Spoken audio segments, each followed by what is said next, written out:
Welcome to Andy Decodes.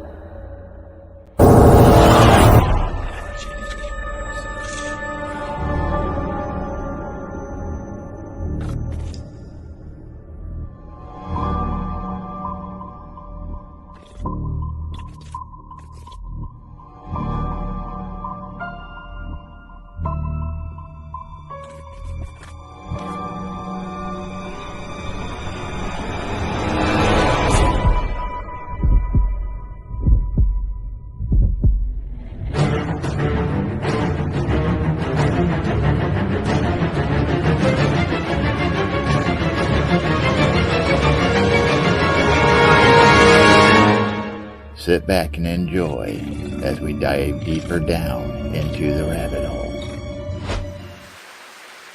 and into the unknown.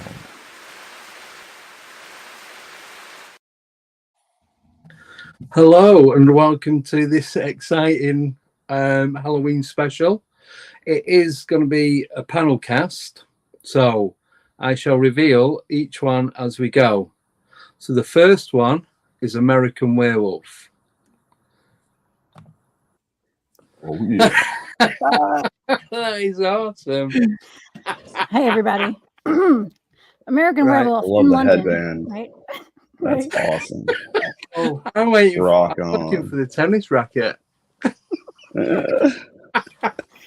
That's wicked. Right, the next one is Trixie Hopper. All right. Yeah. Cool. Hello, Trixie.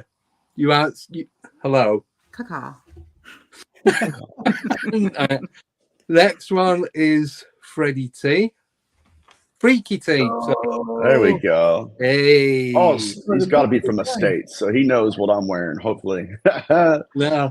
So, and the last, well, second to last, third to last one is Brutus. Yeah. What's Why is that? I don't know. No, I'm a Buckeye fan. You should have. Anyways, y'all think you're. Oh my You God. should have put that Oh, on yeah, last night right. in the banger. That would have been awesome. Right, there's still one person. Oh no, so it's Daryl Dixon. Okay, right. So this is the next one. Daryl Dixon's grandpa. Daryl Dixon's grandpa. Right. I just have to get ready. It'll be 1 second. And retired from killing zombies a couple years ago. Just like that, I cannot wear this all the way through. I can wear it like 2 minutes. Excuses already. No, I know, right? it's that. I Or gotta someone suffer else like is this the gonna- whole time. Someone else is going to have to read for me. Hello and welcome. Oh, you're a shadow person. Okay. Yes. Ooh. But I've even got shadow eyelids, so I can't read anything. But anyway, good evening, we everyone. Welcome. Too scary. So, Too scary. who's who? All right. All I see is a shadow. There you go. Yeah. Is that better? He's a pale shadow man. I'm Brutus. Okay. Brutus. So, well, I'm going to have to take Ohio it because I am absolutely sweating. Oh man. Oh man, already. Look at oh, that's scary. Oh, that's you. Hey. That's not the mask, is it? Wait a minute. No, that's real. There we go. There we go. Oh, so welcome everyone. For some reason, and I don't even know why, the chat is for members only.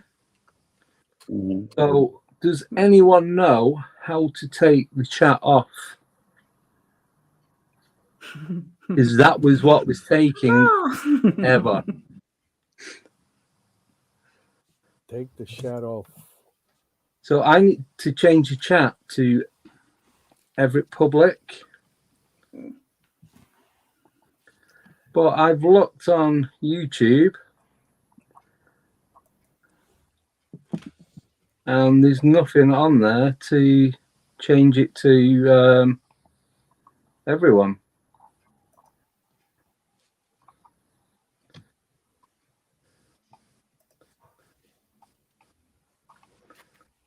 Look at us all sitting here dressed up. Mm. Oh. Do we get candy?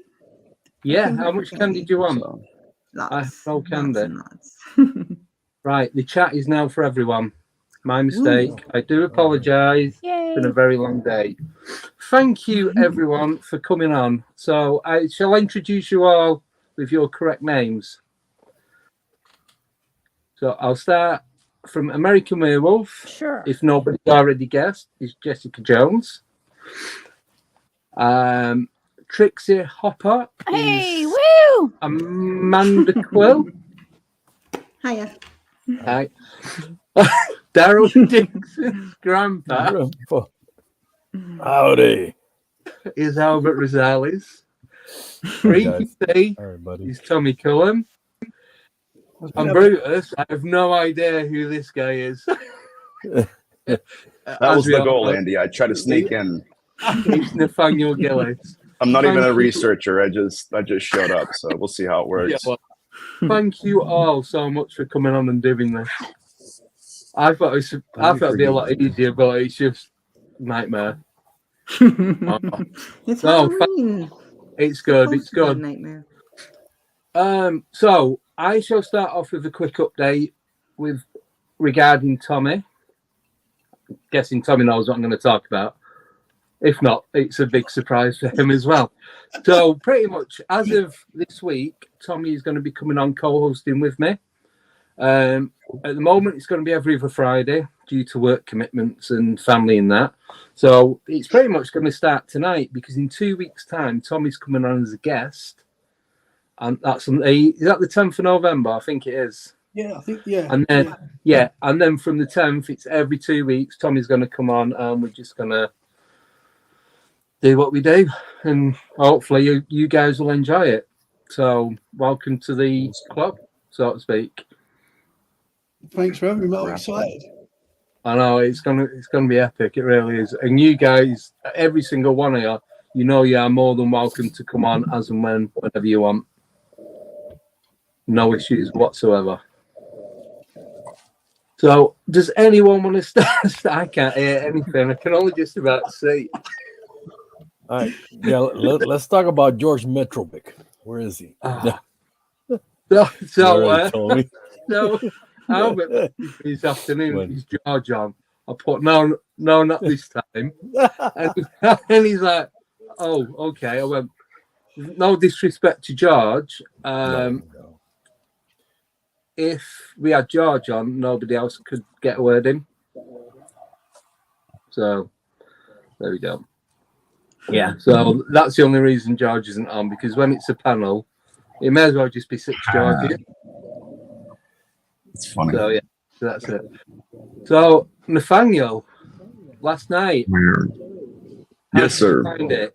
I thought it was real. I think it went really, really well. Well, let's explain it to them first because they're like, so last night I was on with Paul St. Clair and a whole panel of researchers. One of them was Steve Mera, Chris Evers, obviously Paul St. Clair. Amazing time. Most of them are my heroes, especially Steve Mera and Paul. And so I lost a lot of sleep the night before, like going over like the imposter syndrome, like why am I even there? That kind of thing. It was such a fascinating time. I loved each and every second of it. And it's just, one of the points that Steve Mera made regarding the field of research that we're all doing is that many times we compartmentalize it, right? We have this kind of victimology and these kind of experiencers instead of including them all underneath one umbrella in order to understand this intelligence that is potentially behind it. So I think that was incredible. And we answered a lot of questions. And you guys can go look it up on Paul St. Clair's YouTube channel called Truth Proof. Yeah. But I had a blast, and I was just a fly on the wall. I was glad to be there. It was good. It was really good. Like we said, because me and Nathaniel were chatting over the last couple of days, and I'd said to him I'd met the majority of them. I think there's only you and Rick Allen that I've not met yet. So, but it was good because I give you a little bit of feedback and what have you on it. So, yeah. So no, it was top. Yeah. So, anyone want to start off? Anybody? Because I cannot breathe in this. I'm literally dying. You want to talk about wanna just- experiences, incidents? Anything you've got, anything. absolutely anything. Well, if, some of you guys might know or not, I'm into the humanoid encounters or entities or whatever you want to call them. That's my you might call, area of expertise, if you will. And I'm here in South Florida. Nice 80 degrees right now on Halloween, but Awesome. I want to talk about a couple of experiences that I investigated here when I used to work for the Miami-Dade Police Department, and once in a while we will get a call from somebody reporting something out of the ordinary. I don't know if I mentioned this call that the security guard at a mall. This is about back in 1989, long time ago, but this I'll never forget this incident. I have a copy of the police report and everything. He called 911, which is the emergency number back then, from a payphone. There's no cell phones back then or anything like that. And he was afraid. He said he was making his rounds in the parking lot. It was called the across the Falls parking lot on US 1, 136th Street. There used to be another shopping center there. I don't know what there anymore, but he turned a corner and he said there were three things in the parking lot standing. Three things, and they asked him, "What do you mean three things?" He goes, "Well, they were about 7 feet tall. They were really skinny and they had eyes like a cat." Oh. And he didn't know what they were. So his next reaction, he ran over and called 911.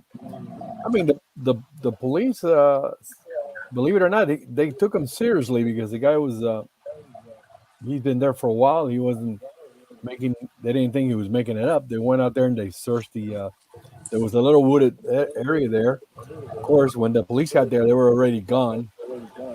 But I did talk to him later on, and he says that after that happened, he quit working there at that shopping center, which I thought it was pretty amazing. I think one time I sent you an image of what he wrote, he Yes. made an image of the entities. Yes, Big cat-like eyes, skinny. I don't think he didn't think they were wearing any clothing. He didn't see any genitalia or anything like that. But they were like thin, very tall, over 7 feet tall. And that's one of the cases here in South Florida that I. Yeah, and like you said, it was a shopping centre as well, like the Nordic thing that I seen in the shopping centre when I moved down south. The one that you, yeah, that was very, very odd. We'll just go around. Jessica, have you got any new projects or anything coming up, or anything that you're working on at the moment? Oh my gosh, I have a million things I'm working on, including changing my costume, you guys. I'm sorry. I could not breathe. So I put on my ghillie suit. Okay. It works. I've got like my grassy burqa. All right. Yeah, it works. I can see and I can breathe. Okay. Yeah. It smells horrible in here, by the way. I just want everyone to know that it smells really bad. It belongs to my son, actually. Oh my goodness. Yeah. Yes. Well, but no, I have all sorts of projects I'm working on, and woo. But yeah, I mean, I have some scary stories I could tell you too. I mean, in addition to the in addition to the projects and stuff. I mean, I was thinking about, there's a story that I don't really tell very often on my shows. If you guys would like to hear it. Sure. And, and it's about a haunted house that I lived in. I don't know I hope you guys can hear me through the grass. Yeah. Okay. Loud and clear. So let me move that. But yeah, I had so I lived in a haunted house. I live in Georgia in the United States. And there's a place where I lived in downtown Atlanta. And it was a haunted house. And I used to come home at night from being out with my friends and stuff. And there would be blankets of flies on my ceiling. as I would come home, and at night, dark entities would walk through my house at night, and like black masses of like, it looked like a shadow, like a ball of a black mass would like fly through my apartment sometimes, and occasionally it would knock me down and like physically hurt me at times. So yeah, all sorts of very weird stuff went on at that house, and I was just remembering the other day, I was going through some old pictures because a friend of mine passed away, and I was looking for some old pictures from back when I lived there at that house, and I had taken pictures of the ceiling. It looked like blood was dripping from the walls one morning when I woke up. Something, I guess the pipes busted or something.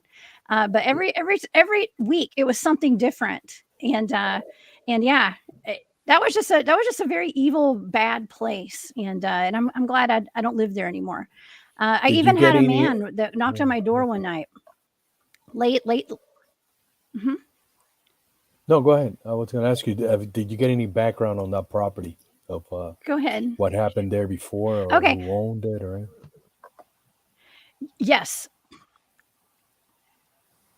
I did. It's an old house in a place called the Ponce Highlands, Ponce de Leon Avenue in Atlanta, and the Civil War was fought there. It was a place of Civil War battles, and where Atlanta was burned to the ground during the Civil War. A lot of history there, and I guess I had an attachment resulting from living there. I had an attachment of a Union soldier. And his name was Joseph Thomas. I'll never forget. And Joseph, I looked him up. He told me that he was actually from Maryland, or he told me he was from up north, and he had been shot in the chest.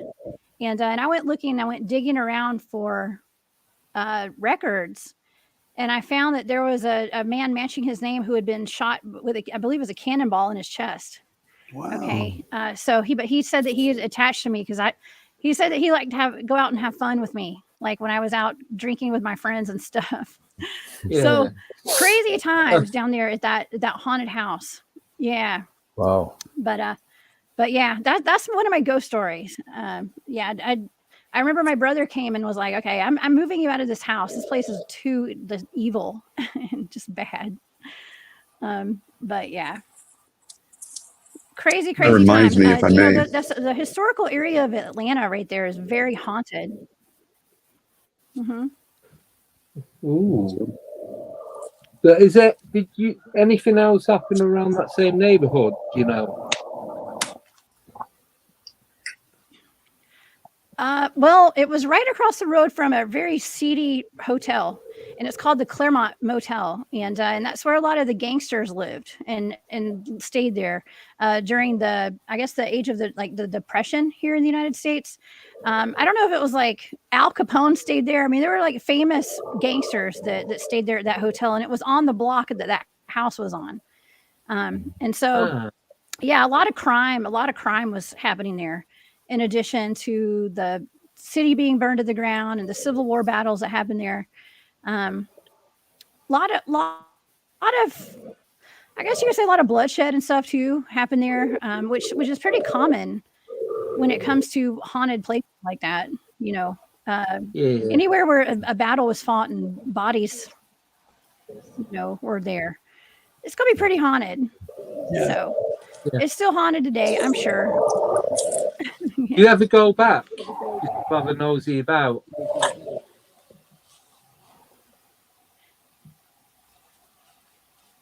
Yes, I went back, but I'd probably get arrested if I tried to go on that property today because I don't live there anymore. But yeah, I rode by and I was wondering, like, I wonder if those people still have hauntings, I have to wonder because the girls upstairs that lived, it was a house with apartments, and the girls who lived upstairs, they didn't complain about a whole lot, but the I had downstairs, their items were going missing pretty often, and they saw things. I actually had a vase that levitated in front of my eyes one night, a vase that had flowers in it, and it was moving across my table all by itself. And then it shot off the table and it levitated in the air for about 3 or 4 seconds, and then it fell to the ground. So I don't know. I kind of figured it was my energy that did that, but it was probably a ghost. Who knows? Oh, could be a bit of both. Definitely poltergeist. Yeah. For sure. Yeah. Trixie? Oh yeah. You have anything to add? No, I do. Well, I mean, just in general, or to the Georgia story. I love Georgia. So Either. If you've got anything in the Georgia. history there is amazing. Well, I'm up in Canada, of course. I'm up in New Westminster, just outside of Vancouver, and I've been doing ghost tours. So I have lots of ghost stories on my mind. But one of them, it's kind of neat. We had a girl that actually wanted to join with Cold Spotters, and can you hear me? Okay, I feel like I'm echoing in my own little crow head here. Yeah. Okay. Weird. There we go. We can hear you. Okay, good. Now she had been researching and going up and down one street in New Westminster, Columbia Street, for years. She was 20 when she got a hold of me. She was really young, but she was right into archives, right into ghost stories. Little bit of a historian in the making. She had asked me if she could become part of the team. She brought me all her stories, brought me places that wanted to be investigated, and she said that she might have access into the tunnels. So there's tunnels underneath New Westminster. They're no longer there, but at this point there were. I said, sure, come out and meet the team. That's great. The next day she called me in the morning and she said, you know what? I can get into the tunnels. I went in there and what I saw, I'm done with ghosts. I'm done. Like, absolutely not. No way. Lose my number. Never call me again. Click. Hung up. Of course, I'm a little bit concerned, but I mean, this is something, whatever it was, shook her to the core. I mean, that's her passion. And she just, nope. I did call her back just to make sure she was okay. And she was like, I told you to lose my number. Click. So along the ghost tour, I do kind of tell that story as we're walking. And I just say, you know, whatever's under there, ooh, it's so scary that, you know, it causes people to completely, you know, detour on their passions. I was telling that story for the last 8 years, and then at the beginning of the season this year, I received a call from her, and she actually told me the real story.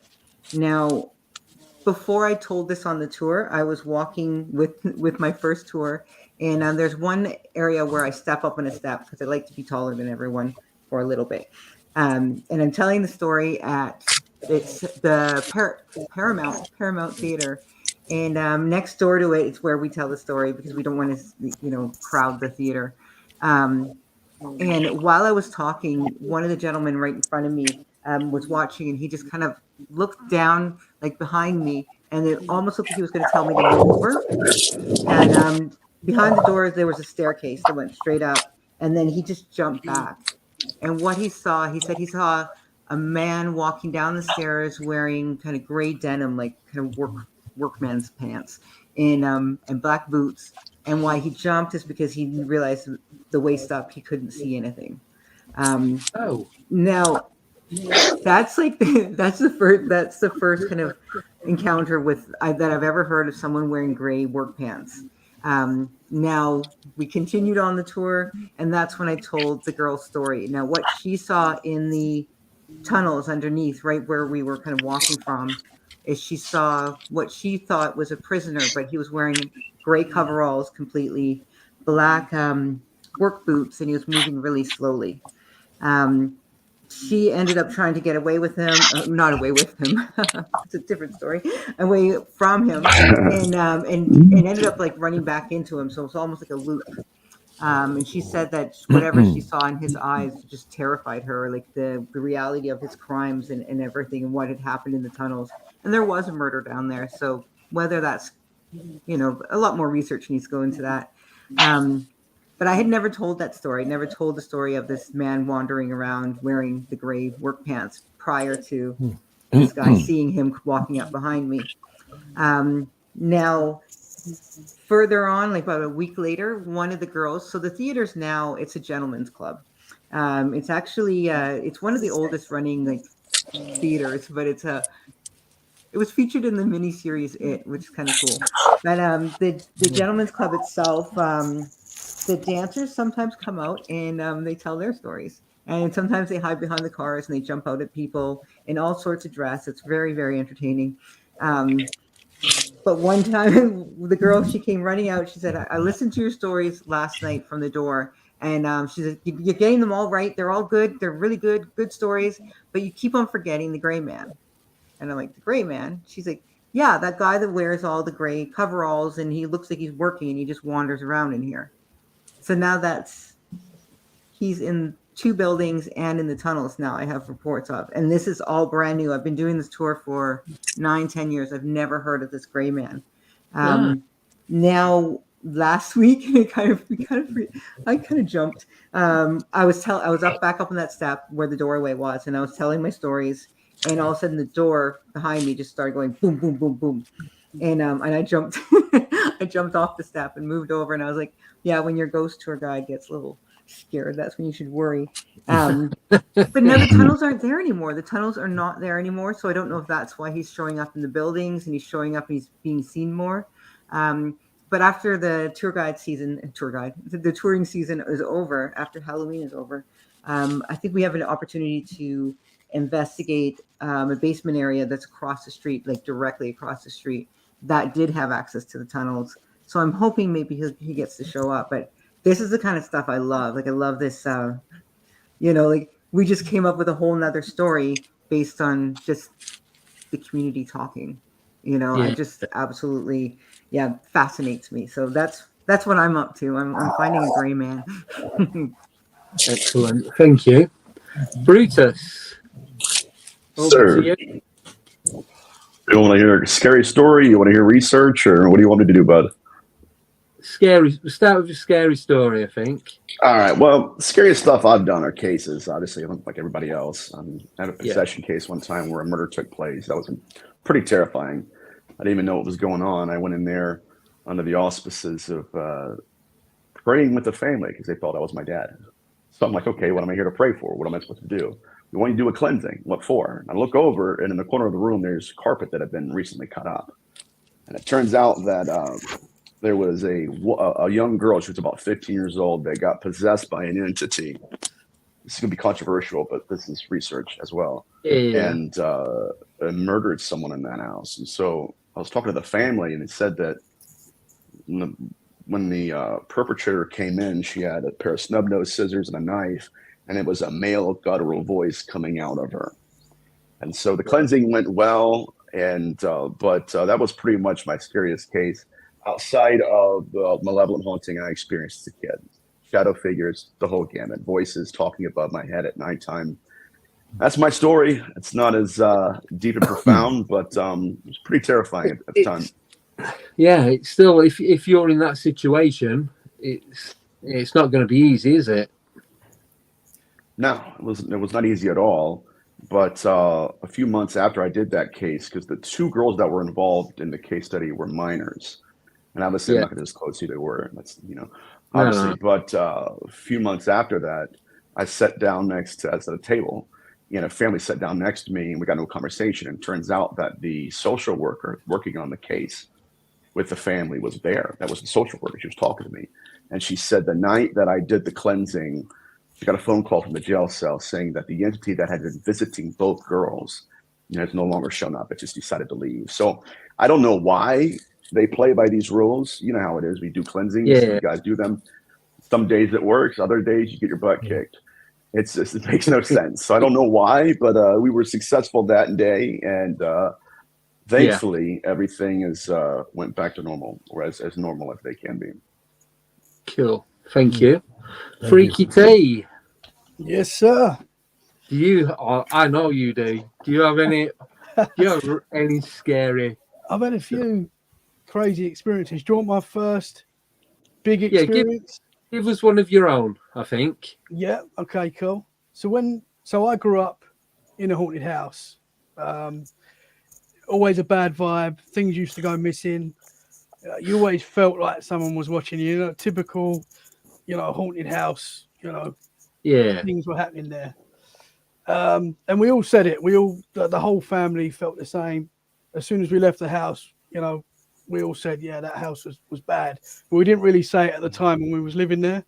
We all had experiences, but it wasn't something we was young. I was very young anyway, and so was my brother. So it wasn't something our parents didn't want to be talking about. They didn't want it around us, basically, but it was there.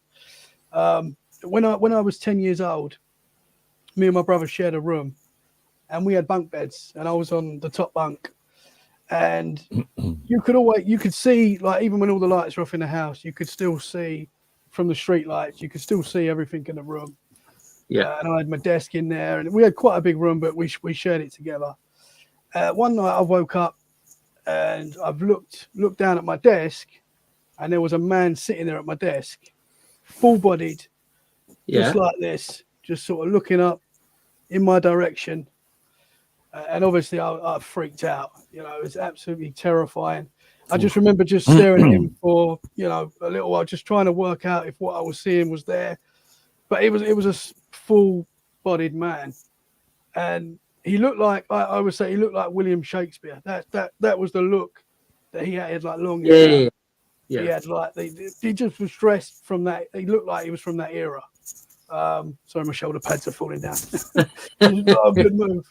And I just remember screaming for my mum, and he was still there. He stayed there the whole time, this guy. And my mum's running the room, trying to calm me down. And there's a man in the room. Obviously, I was terrified. My mum's gone over to my desk. She couldn't see him. She's come back to me and she's calming. I would say I was quite a scared kid. I was in a haunted house, so, but I was always waking up at night and trying to get into my mum and dad's room. I was always scared in there. So I think my mum, she sort of made me stay in that room that night, even though I was like terrified. And she says to this day she feels bad about that, but it is what it is. But I just remember going under my covers and just sweating for the rest of the night, not really sleeping, and looking. Just looking, and he was there. He was there the whole night, this guy. And obviously, I woke up in the morning. He was gone, and I never saw that man again. But it terrified me. But it also, from that moment, I knew that there was more to this world. Yeah, I was going to say, did you set me off? Yeah, I don't suppose you ever found out who it was or why they were there. No, I saw other things in that house, but that was the only time I saw that man. The house was right near a graveyard. It was about half a mile from a graveyard, really close to a graveyard. So I don't know if that was anything to do with it, but I just always call him Shakespeare because that's how he looked to me. That's the only way I could sort of at the time identify him. And when I see pictures of Shakespeare now, it still gives me the creeps a little bit because it just takes me back to that moment. But it was weird, very strange. Yeah. This in Liverpool by any chance? This was in Essex. So just right next to London. Literally, I've got one. Yeah. Go ahead. If you want to hear it, I've just remembered it about 2 minutes ago. I think I've spoke about it once before, but I used to work for the local authorities. And when the house was empty, we'd go in and put the tins on they're called tinning it up. So we put like the metal on the windows and doors so no one can get in and vandalise it. So you take the glass out, you take the door off, you put it in, it's all ratchet strapped and screws and bolts and nuts and all that. So you have access key and an alarm gets set up inside. So if that alarm gets triggered, we go around. So they have like 24-hour call out, or we'll go around the next day as one of the jobs. Anyway, there's one just outside the city centre in Manchester. Can you guys hear me all right? Because I sound a bit muffled. Can hear you. Good? Right. Yeah, so we've gone round, and sometimes you get a report of what's gone on. Anyway, this one, the house it was, someone got killed in there. Don't know if he was a drug dealer or whatever, but there's something dodgy going on. And what had happened, I'll go into detail as little as I can, but I need to give some of the detail for the story to make sense. So what had happened, he'd been killed. He started beating him up at the top of the stairs. Like he smashed his head into the sink and smashed the bath and that. Threw him downstairs. As he fell downstairs, he smashed the banister and he's died at the bottom of the stairs. Now we've gone into the house. It's got the police report on it and all that of what was used, chemicals used to clear the blood, blah, blah, blah. Every time we went back to that house, the bottom of the banister had been smashed off. You go upstairs into the bathroom, the same part of the sink had been smashed and the same part of the bath every single time. It was like deja vu. It was like Groundhog Day every time we went. It could be 2 months. We go back, it was the same. It's like just going back to the same thing. And no one would move into this house. And then the council just ended. I don't know what happened to it in the end, but they just stopped letting it out. But every time it got boarded up, the same things would happen to it. And we'd go in, and it was like, I was like, the last time I went, I'm not going in the house ever again. I got the worst feeling I've ever had of going into somebody else's home. I just went, waiting in the van. I just walked straight back. I couldn't go in. So I didn't say anything, didn't hear anything while I was there. But that last time, the vibe that you got from it was just felt pure evil. Yeah. That's crazy when you go into a place and you get that energy straight away and you just know, don't you? Well, the first couple of times it was a bit iffy, nothing too dramatic. But that last time was like, no, I stepped in the door, turned around, went straight back out. Like, where you going? I'm not going in. You sat me first. Don't care. It was that bad. That's crazy when you get all that physical evidence too. Yeah. You know, you seldom hear, that type of physical evidence. Broken sink and the stairs. Yeah. And they fixed it every time, and then it was found. Because I didn't read the report till afterwards. Because I'm like, I need to know what's going on in here, and it was all that. So yeah, didn't go back forever. I was gonna say I didn't go back for a while. Never went back. And Don't blame you. A house was number 13 of all numbers. Yeah. That was the house number 13. Yeah. So whether that's any relevance to it or not, but everything just seemed to play its own part in it. Some places seem to be, I don't know what words to use. Maybe damned or haunted. Some places are just like that, and there's no way of fixing them. They stay like that forever for some reason. Yeah, but I've got a question for you guys then. I know I've probably asked some of you before, but I'll ask again. So say there's a property that's haunted. That property gets demolished. What happens to the spirits or entities that were previously occupying? I think it stays there, because you find that with haunted places, when people ask you about a haunted location and they say, how old was the house? But there's the history of that land. Like, who knows what was there before? Because the house my house was haunted. It wasn't a new house, but it was newish. There wasn't, for example, like people like Shakespeare living there. It was quite, so there could have been something there before that we don't know. Yeah, I think the land remains, that whatever it is remains in the land. It's the land itself. Yeah, actually, I believe it's like Native American land, isn't it? Like a lot of activity happens in America on like Native American burial lands. Mounds and burial grounds and. Let's say a lot of the cities are young, but I mean, we've been here for thousands of years. So we always get that in New Westminster. It's like, oh, it's such a young city. It's amazing we have so many ghosts. But the land itself has so many stories, and the land itself has so many legends. And and we have been living here for forever. So it's I always think that definitely land based. But it also depends. I mean, some may be attached to something in the house or the house itself. But it's like if you see the ghosts that kind of walk halfway through the floors because renovations have happened, or doors aren't there when they're walking through walls.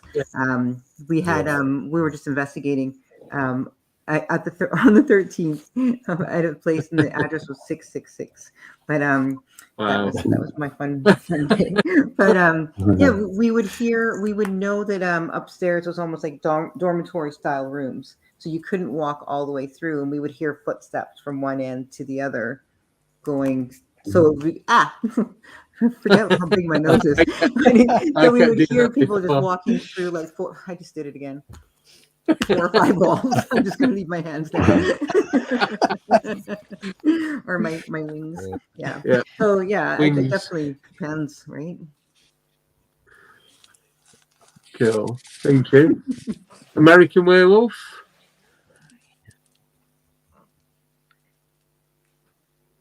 Do you have anything to add on? Yes. Yeah. I'm sorry. My computer's lagging a little bit. So if you just asked me a question, I totally missed that. So I may need to hop on my phone here in a second. Sorry about that.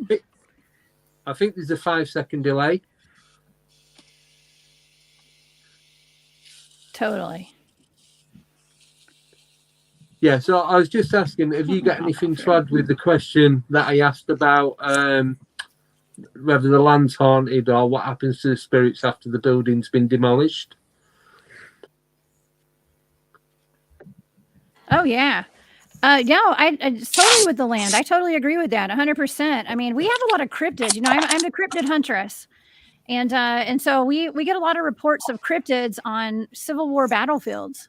Okay. And in places where people like Satanists go out and do rituals. Okay. A place in North Georgia where I live is called Corpsewood Manor.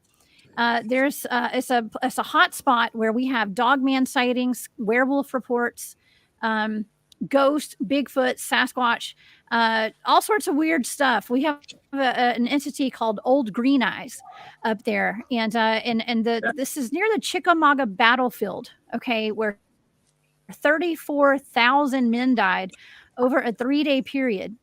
Okay, and so the story goes back that people there on the battlefield were saying that a very large entity was walking out on the battlefield and taking the dead bodies and eating them of all these soldiers. They were eating on the corpses of these soldiers, and this entity, they called them Old Green Eyes. And to this very day, you can go to Chickamauga, and there's you can see these glowing green eyes. Some people they have wrecks in their vehicles. They run off the road whenever they see these green eyes staring at them from the battlefield and in the woods. But yeah, it's places that's where a lot of rituals are done. A lot of satanic rituals are done there to this day. And yeah, there's a lot more to it than that, but yeah, the ghosts are there. It's very highly haunted. In addition to the ghosts, there's lots of cryptids, and I believe there are multiple portals in those areas. That blood opens portals. Okay, I don't know how it works, but that's what I think, and I'm sure there's some truth to that somewhere. Yeah, thank you, Brutus. I'm along with everybody else here. I do think that they lingered on the land. I think your earliest Mesopotamian texts tell us that. And at first, when I read those, I'm thinking this is just their imagination. And then when you get in the field and you do actual field research, it's like, okay, no, it's actually true. It's occurring. But yeah, blood does, for some reason. I mean, if blood wouldn't have worked, then dark magic wouldn't work either. So there is something to do with the excretions and secretions of the human body that the phenomenon does employ. We've seen that by vampirology, Montague Summers research. We don't know why. You were talking about earlier about having a house where it looked like blood was like pooling and stuff. Just I'm going to be quiet for this, but Dr. Barry Fitzgerald, Dr. Barry Taff had a case study, San Pedro haunting, where they collected human blood plasma dripping from the cupboards. So it's where they getting that from. That's how. It's weird. I don't know. But yeah, so I think they linger on the land. And to end it, I do believe that whatever we're dealing with does use human secretions in one way or another. Yeah. Yeah.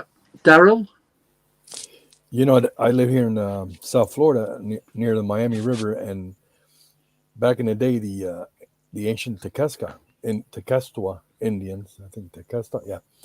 They had their settlements there and their mounds, and they discovered a whole bunch of them at the entrance to the from the bay to the Miami River. They were going to build a skyscraper there, and they found some Indian mound and other remains and stones, and they canceled that project. Thank God. So they left that there as a park.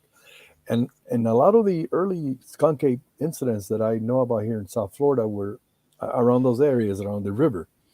A friend of mine that's investigated a case, but there was a guy, this is back in the 68 or 67. We were less developed back then, less people. Yeah.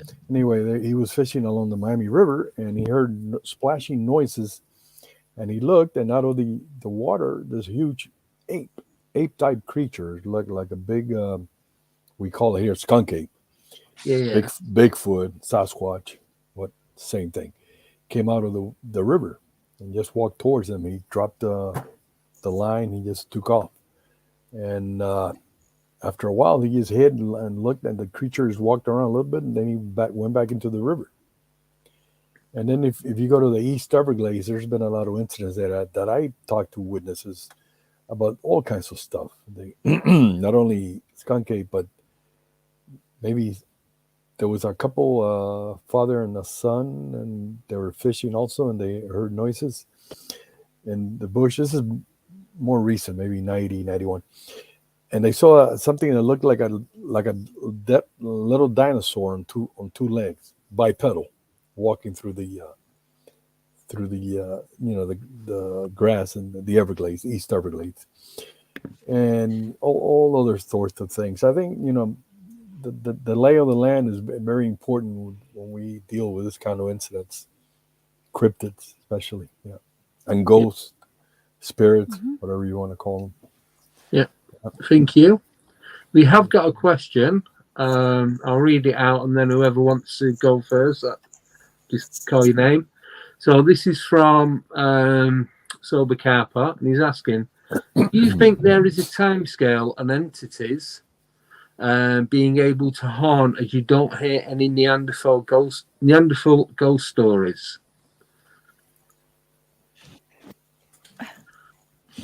I think it dissipates over time, because you always get that. Where all the dinosaur ghosts? Where all the a lot of time has passed, and like with any sort of I don't know, like it's.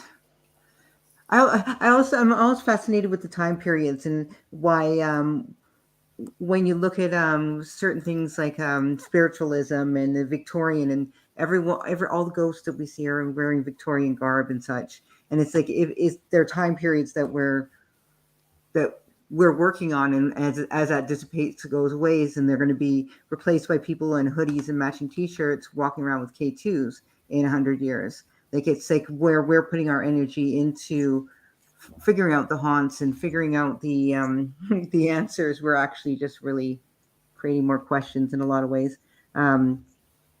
That's my thought. Is it does dissipate over time. Yeah. Mm-hmm. I heard of time slips in which people claim to go backwards in time, like a rift in time, and there's even cases in which people claim to have seen dinosaur type creatures, or they go to the future and they see futuristic, cities, flying cars, and all such of things. But that's more like time slip, which I believe do occur because of maybe there's some kind of brief opening, a portal, and you could go back and forth. Sometimes you go through that portal and you come back. Sometimes you go through it and you're never seen again. That's what happens to some of these people that I never found. I think that's my opinion. Yeah, thank you. Anybody else? It's interesting because Andy, you saw a pterodactyl-like creature. Yeah. I mean, yes, that was clear. But I mean, what's to say that could be like a ghost of a dinosaur? We don't know, but because a lot of people see dinosaur-type creatures. It could possibly be a ghost of the. I don't know, but I mean, it could possibly be that. Even with some like Sasquatch cases and things like that, could you be seeing a ghost of something that was before, or I don't know. But that's Yeah. just a thought. We have thunderbirds up in British Columbia, and people see them, and they look quite a bit like pterodactyls. And I believe that there was a huge sighting of pterodactyls in New West, where I live, probably about 25 years ago, and people do believe it was thunderbirds. So it's fascinating. Yeah, I believe that they found some whale bones as well in this humongous nest, like at the top of a mountain, not too far from here as well. And it's around the same time that they were reporting the pterodactyl sightings. So it's quite interesting that the pterodactyls keep on getting seen, like all around the world. All around the world, yes, you're right. Yeah. Have I told you guys about the other person that's seen a pterodactyl about 2 miles away from where I was living? Have I not told? So there's a guy who lived in Milton Keynes, not too far away from where I was living when I had my encounter, and he'd been watching one of the videos on YouTube, so he contacted me.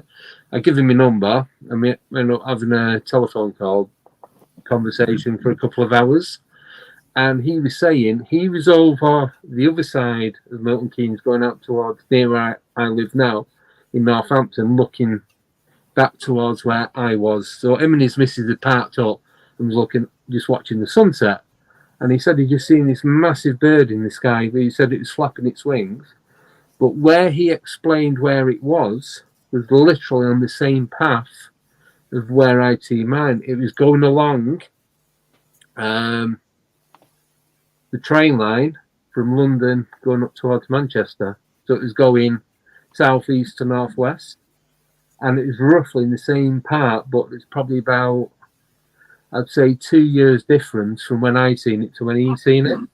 Interesting. And he said, because he said it was the sun was just starting to set, so it was still daylight. It was about 8 o'clock. So I'm guessing 8 o'clock sunset. You're talking what, end of October, September?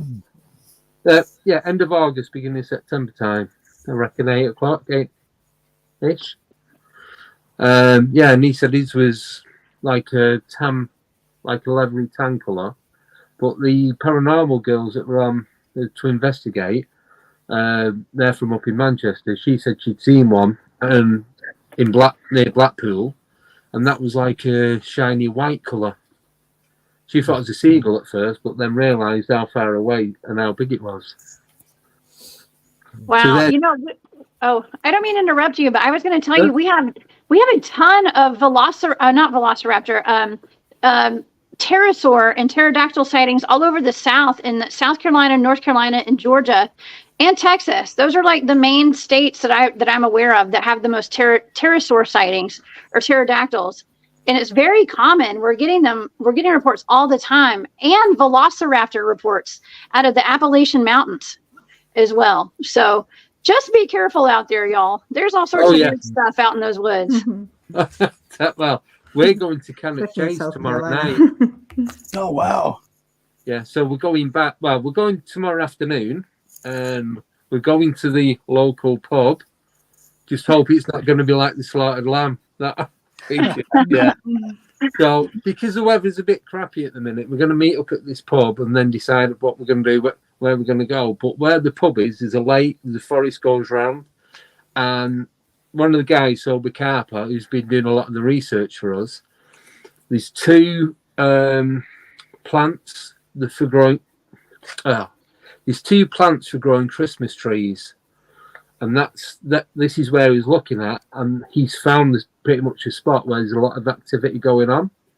So you've got the forest, you've got the pub, you've got a lake, a couple more forests and that. So there's plenty of stuff around there, and there's loads of different activity. You've got from black-eyed kids, orbs, dogman, Bigfoot, UFOs, spirits, and we're going to go and sit right in the middle of it all. So if you don't see me, it was nice knowing you. I'd stay in the pub, man. I'd stay in the pub. He's so casual to black-eyed kids. Yeah. What we're going to do, we're kind of like... Stay in the pub, too. Yeah. The plan was go in the pub, get a feel for because you're going to get the locals that go in there anyway. So get a feel for what's going on and pick up whatever vibe there is, and then hopefully try and speak to somebody in there and see what they've had going on, or if they know of anything in the area. If not, we're just gonna grab something to eat, have a drink, and then boot off somewhere. But they're the two plans. So I'm hoping that we'll have some footage that's going to be got, as long as we get some decent footage or just something that's going to go out on Tuesday for actual Halloween. So I've just got a load of editing on Monday. Can't wait. Black-eyed kids, I think, is one of the scariest things that you could come across. I don't know what it is about that. It just freaks me out. Yeah, me too. Yeah. Just don't let them in your house. You'll be fine. Yeah. Right. Can we come in? No. No way. Not at all. Not today. Hold your beer. I'll be right back.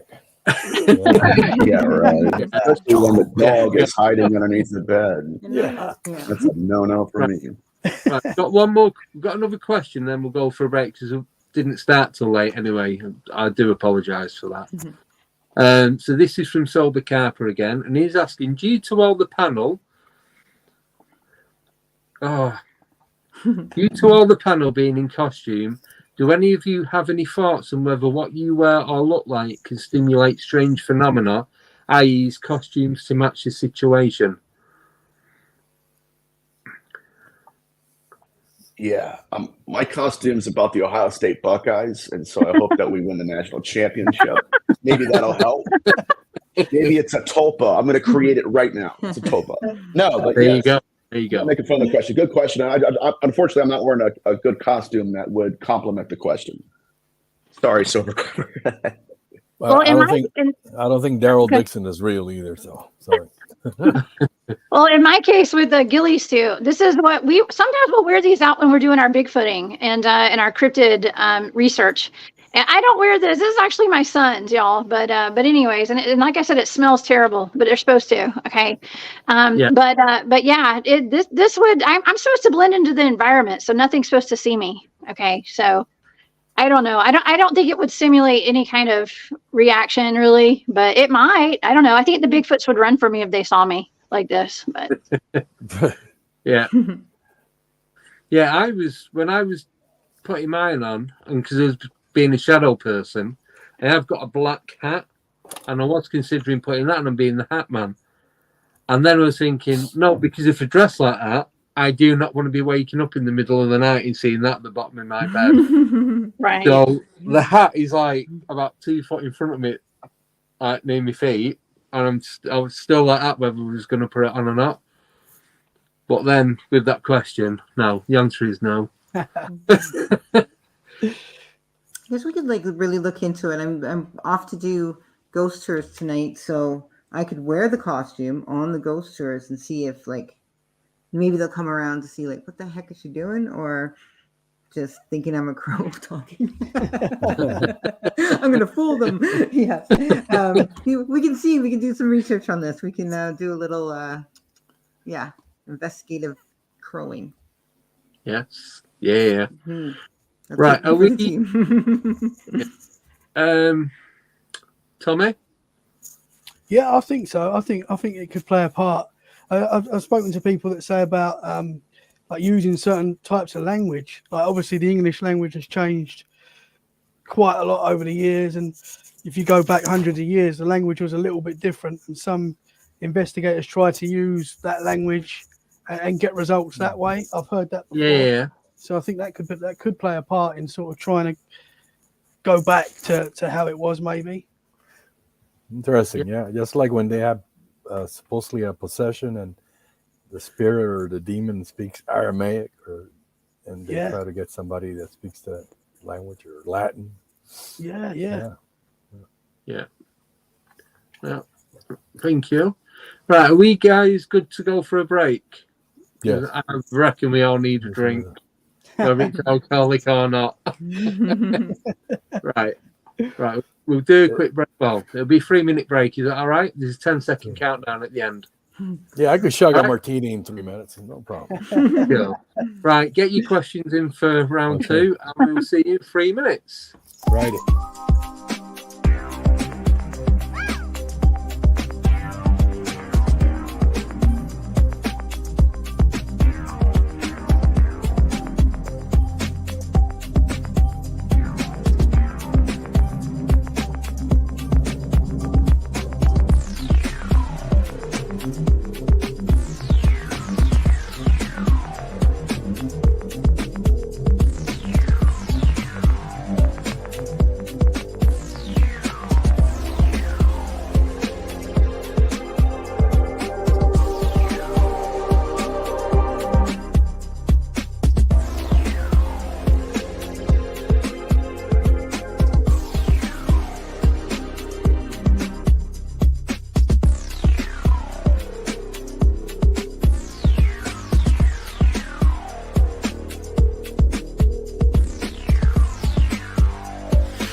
Eight, 7, 6, 5, 4, 3, 2, 1, 0.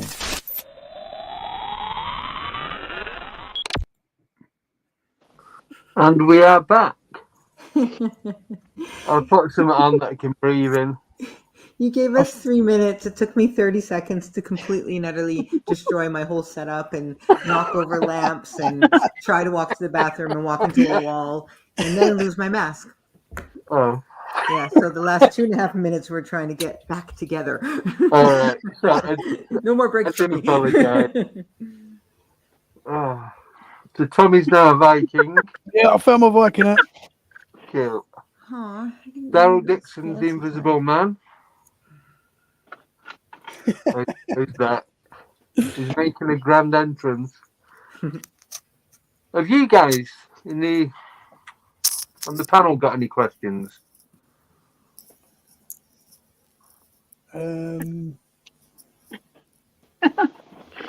Back. Have you had any paranormal activity on Halloween day itself? Have you ever experienced something of high strangeness on Halloween? No, I've not. Nothing. I'm awesome. I don't know if I have. I'm not sure.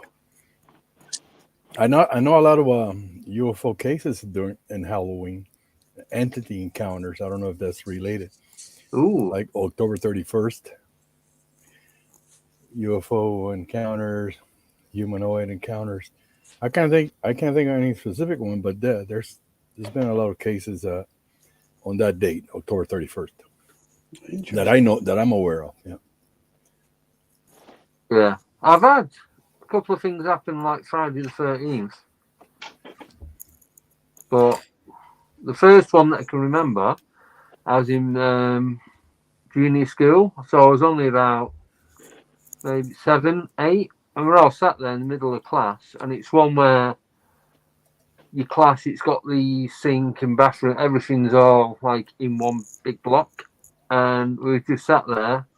And I think 1 or 2 of the tiles just fell off the wall. For no reason. There's no one over there. And yeah, it might have just been shoddy workmanship, but it was just weird that happened on that day. Yeah. Yeah, that's off the top of my head. That's all. I know there's a couple of others, but I can't think what they are at the moment. Andy, who's your dentist, man? Who's I'm what? gonna ask you that real quick. You got a picture up, man. Bro, he could kill some chicken wings, man. I would love to watch that. That's paranormal right there, my man. I can't tell if he's laughing or not. 30 minutes while you brush your teeth. I'm kidding. You know, this mask is one of the best ones I've got, and I got it on Wish. Oh, wow. 90 pence. Wow. I know. That's freaky, man. I know. It's pretty good. So, yeah. It's got to be like £1 per tooth, right? I love you, Andy. I'm just giving you a hard time, bud. It's fine. I'll let you off. Ain't back to yesterday. Oh. Anyone else got anything for Halloween or even Friday the 13th? There's back in the 1973, we had the big wave of UFO encounters here in the U.S. You know, Pascagoula and all the other encounters. There was one that occurred on October 31st at a place called Shores Community in Tennessee.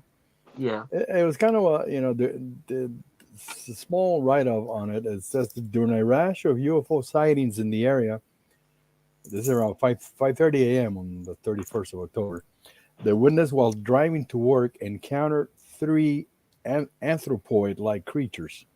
Ooh. I guess this like he described them as being hairy, with flat noses, large foreheads, pointed ears, and they left behind 3-toed tracks. Interesting. Oh. Yep. Which is it's been seen in other type of cryptid encounters, that 3-toed tracks, I believe. Yeah.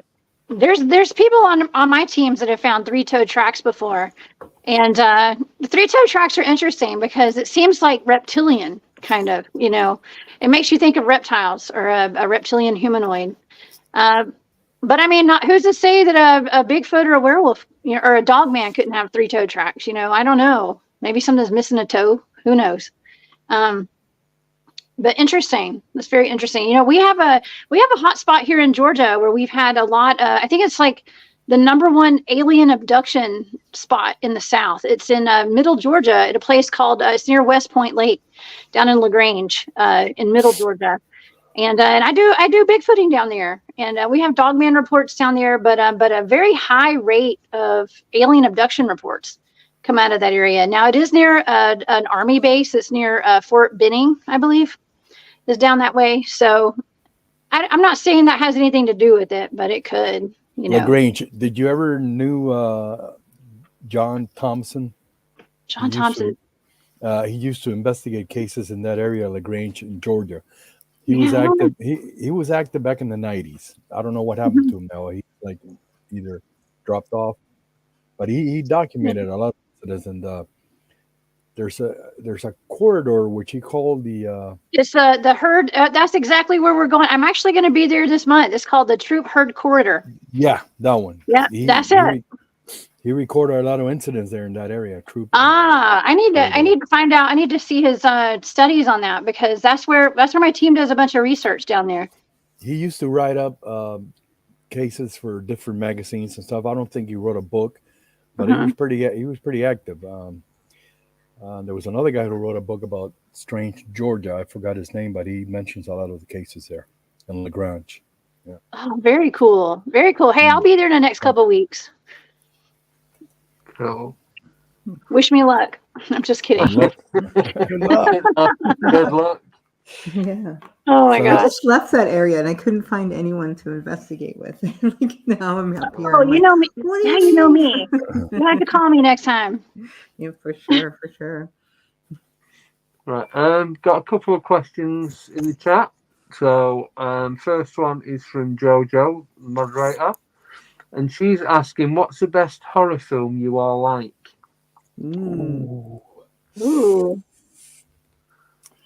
There's so many good ones. There's so many good ones. You I watched got- The Shining the other day. Yeah. Again. Oh man, you just what a You film. know, I still never seen that. I've seen bits of What? it. I've never What? watched You're it. too busy brushing your teeth. It's an all-day event right there.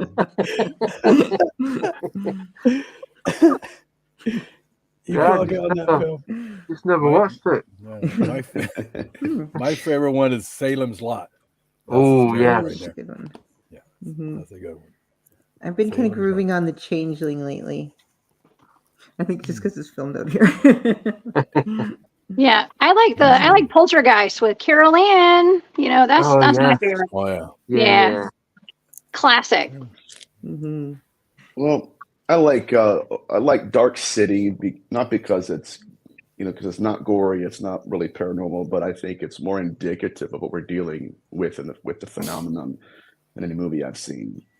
So, The Dark City by Alexander Rojas, I believe, but it's the precursor to The Matrix.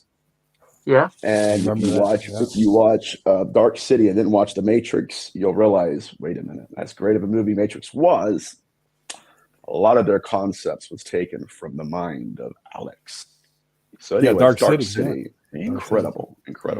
It shows like Men in Black type characters and all that. Absolutely. Yeah. Steal your memories from you and put you to sleep. I mean, it's alien abduction. It's everything. I need that.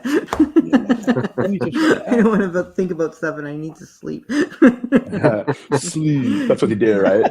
That's what they do in the movie. They're like, oh, sleep. They're like, all right. Oh my God, I'm falling asleep. Yeah. Hilarious. Amanda, What? favorite horror movie? Well, I was I just said The Changeling. I've been watching The Changeling. Yeah. But like I like really cheesy stuff. Like I like the Phantasm series is like Yeah. it's great. It's great. I like really bad stuff. Don't say Chucky, please. No Chucky. Oh, Only I Bright watched that when I Off, was come 4 on. years old. I was 4 years old when I watched that film. Really? No, but I like the old kind of cheesy 70s, 80s stuff. But yeah, just that the funeral guy in Phantasm. Yeah. And also that one, the Karen Black one with the little tiki guy. I love that one. I can't remember the name. Oh, what is it? Someone's gonna remember. Don't know. Is it Tiki Tyler? No. I just made that up. So yeah, Okay. Yes, it is. It's Tiki Tyler. might as well like, throw it out there. Oh, it's a Karen Black one, and there's like it's like the trilogy of terror. There we go. And there's 3 different stories in it. Yeah. That I'm gonna go with. All the other stuff, forget I said it. I just knocked myself in the head again. This beak is really. That's right. I took mine off. I'm gonna hurt myself or someone else. Yeah. American Werewolf in London is like That's me. right at the top. There we go. I thought you were calling me from earlier when I was the American Werewolf All right. in That's what I London. was thinking too. Right? I was like, wait a minute, Yeah. what happened? I was like, what are you asking me a question? Now I'm cryptid huntress hiding in a ghillie suit now. So. The American Huntress Or Cryptid I Werewolf. don't. I feel like I've got like a 1980s rock band hairdo made out of grass and a ghillie suit here. Yes. Yes, I'm like a nice hybrid. I think you're my new favorite scary movie. You know, right? I'm a bush. Just kidding. Like you got like marijuana growing out of your head. He's like, woohoo! Poison I love One ivy. little strip of something there. You try to curl it, you're like, woo! Hi. All right. Can we I have two know, it's a more little movies? matted. It's great. Oh my God. Got Like two a more clump. movies. It works. It So, works. The Omen, the original, Mm. and The Omen. the original Children of the Corn. Oh, that's Gotta be my original. favorite. That's Yeah. That's an amazing film. With Yeah. That was is a it great one. Malachi? And Yeah. who's I the other thought one? I thought it was funny, but I guess yeah. No, I was like 9 when I first watched that. Did you guys ever watch? I think it's I was called The 16. Sorcerer. The Sorcerer. Oh my God, you gotta check. I think it's a sorcerer. If not, I'll correct in the comments after the show. But in it, there is this sorcerer, and like he travels through time, and he's always looking for his next enemy to kill. And like his arch enemy travels in time as well. Well, he goes to a psychic medium, and she's a fraud. And he's like, she's like, okay, who do you want me to conjure? He said, Satan. She said, oh, okay, I got him. So she goes into her old shtick, right? She's like, oh, Satan, Lucifer. And anyways, he goes, is he here yet? She goes, yes, he is. He goes, no, he's not. 5 minutes later, he shows up. I thought it's incredible. It's incredible. You guys got to watch it. But yeah, he's not here yet, but he's coming. And like, she's like trying to do her shtick and realizing, yeah, he's the real deal. That was pretty cool. Cool. Thank you. Got another question. Have the panel ever heard or experienced anything so bad it gave them nightmares? Not paranormal, but My ex. Thank you. I saw when I was 21. I saw at the time I didn't know what it was, but now I know what it was. A shadow figure. Yeah. And I woke up during the night and it was just standing over me. And I tried to punch it at the time because I thought it was my brother, but it wasn't. It was I just went through it and it disappeared. And at the time I didn't know anything about this sort of stuff, so I just didn't know what a shadow person was. I just thought I was I was stressed out and it was like must have been half asleep or whatever. So I just didn't put it down to anything. I just sort of put it to the back of my mind basically. And then more recently I've had it again where I wake up and there's something standing over me, and I know more about it now. So it's sort of I know what it is. I don't know what it is, but I'm different to how I was then. But that freaks me out massively, and that's something that that scares me a lot. That happened to me also. I will wake up in the middle of the night, there'll be something black standing over me, and I'll grab a pillow and I throw a pillow at it. Yeah. And one time it was a figure of a woman, but she was wearing like some kind of red polka dot dress. The polka dots were red, and the rest of the dress was white. And it was like hovering over my bed, and that really freaked me out for a while. Yeah. There's something about when you're asleep and you wake up and there's just something there, and it's just so unnerving. Like it's just, it's terrifying. Yeah, I've never really had anything like that. I don't think I've ever had a nightmare. I've had bad dreams, but I've never had. To me, a nightmare is something that scares the crap out of you. I've never had anything that bad. I have like a reoccurring dream. Oh dear. And I'm in a haunted hotel.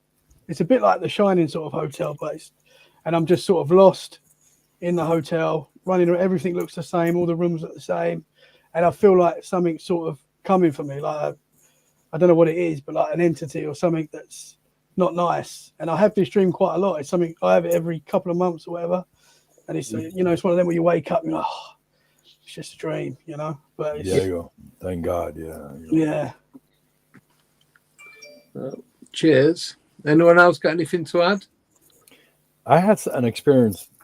I don't know if I'm talking too much, but I used to have a lot of night terror episodes. When you freeze up and you start screaming, I will hear noises. I will hear voices. that sounded like a radio. And one night, specifically, I was like paralyzed in my bed, and I opened my eyes, and I slept back then. I used to live with my parents. It was a garage room, and there was a door that led to the backyard, and that door opened. And I swear to God, somebody stepped through that door. It looked like a woman dressed in a white smock, like a something, a robe or something, and she was carrying a torch, and I mean a real torch, not a flashlight. Yeah. And she was like waving it around, and I was blonde, short hair, and I was just praying that it was I started screaming for my parents. I was a teenager, and then it went away. So to this day, I don't know if it was a dream or what it was, but it was so real. One of those dreams that you go, no, this really happened. That couldn't have been a dream. It happened a while back. Yep. I had something similar to that, but it kind of broadened my perspective on dreams and how some of them can actually be portals by whatever we're dealing with. In antiquity, they called them dream demons just because they would stare into your eyes like aliens do. Whole other show. Induce you into a dream state and then step through that. It's very strange. But years ago now, like 6 years ago now, I was engaged, and I had gotten off work, came home, took a hot shower, went to bed, straight to bed. I was wore out. I worked at a factory. And immediately I went into this dream. And in this dream, there is a featureless shadow woman. And not to be too explicit, but she's straddling me as I'm laying down. And in the dream, I'm trying to figure out who she was. Who do I know this person? But there was just such a profound darkness and evil there as a terror. Yeah. And I keep trying to fight her off. And I end up waking myself up in doing that. And to my astonishment, when I wake up and my eyes adjust to the darkness, she was literally on top of me. So how was she there in two different realities? She was in the nightmare. Yeah. But then she was also there physically, to the point that my ex woke up and was like, what is that? Who is that? Wow. And that's when this being disappeared in the shadows. So when we're dealing with dream demons, dream demonology, and beings inducing us in a dream state, there is a mortal portal to it all. It's not just, okay, I believe I'm in a dream. It's not just that. But that was my little scary story. Wow. Did your ex see the woman there as well? Mm-hmm. Yeah, what is that? And then one leg over, disappeared. Wow. Yes. The nightmares, we feel we still question what they are and how they operate. Yeah. But I think it is intimately connected to them staring into our eyes. We've seen that in incubi, succubi cases, UFO abduction phenomenon, hacking our own beliefs and our memories against us, and then stepping into roles. But that was that's the first time. I mean, beyond the research, right? It's one thing if you hear other people experience it. This occurred to me. So personally, I was like, wait a minute, like my paradigm shifted, because I was thinking, okay, did she enter my dreams in order to enter this reality? Or did she enter this reality in order to enter my dreams? Yeah. Interesting. Yeah. Very. Anyone else? Anything to add before we go on to the next question? Nope. All good. Right. So next question is from Jojo. And this is, do you think all the paranormal, etc., is connected? I do. I think we're again, I don't want to talk too much, but I do believe we're dealing with a singular intelligence that masks itself. Mm-hmm. If we look at the behavioral patterns, it's almost like a serial killer that uses aliases. But its behavioral patterns, its pathologies and victimologies are the same. This is why, again, when I was on that panel with Paul Sinclair and Steve Mera, right?